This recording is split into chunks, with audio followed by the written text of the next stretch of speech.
ভাগ্নের গায়ে হলুদে কত মজা করেছি তোমাদের সঙ্গে আজকে শেয়ার করবো। দেখো বিয়ে করবে আজকে? হ্যাঁ, কাকে বিয়ে করবো? নিতকোনাকে? আমাকে বিয়ে করবি? তা আমাকে বিয়ে করলে মামু বকবে তো। তাহলে কাকে বিয়ে করবি? কাকে?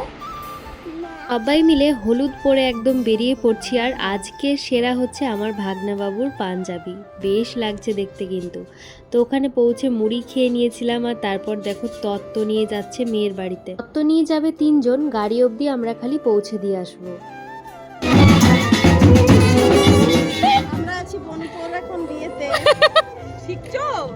এখানে আমরা এই যে যখন হলুদ তেল দিতে যাচ্ছি, এই যে সবাই মিলে কথা বলছিল, ওইখানে আমার 3 ননদ দাঁড়িয়েছিল, মানুদি, পায়েলদি আর আমার ননদকে তো তোমরা সবাই চেনো। আর এই যে আমার ভাগনা বাবু, এনারই আজকে বিয়ে। তো গায়ে হলুদ তো হয়েই গিয়েছে আমরা আসার আগেই, কারণ আমাদের একটু আসতে দেরি হয়ে গিয়েছে। আর ভাগনার বিয়ে না সবকিছুই একটু মানে তাড়াতাড়ি, যেমন গায়ে হলুদও তাড়াতাড়ি হয়ে গিয়েছে, বিয়ে করতে যাওয়ারও লগ্ন অনেক সকাল সকাল।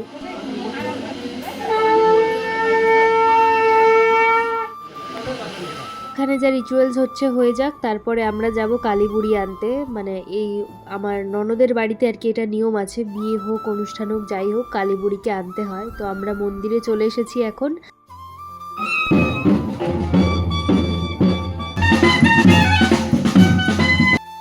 মা কালীর রূপ তোমরা দেখে নাও, বেশ সুন্দর করে আসনে মা সজ্জিত হয়েছে এখানে।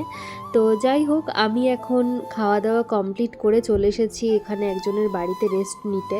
আর এইখানে এসে দেখো সব্বার হাতে আর কি, মানে আমার 2 ননদের হাতে, তারপর ভাগ্নির হাতে মেহেন্দি পরাচ্ছি, কারণ যেহেতু মেহেন্দি আর্টিস্ট তো মেহেন্দি তো পরাতেই হবে। তারপর চলে আসলাম আবার দিদির বাড়িতে, তো ওকে স্নান করাতে নিয়ে যেতে হবে, তাই সবাই মিলে যাব। দুদিনে ছাড়া পিকা আমচুর হয়ে গেছে।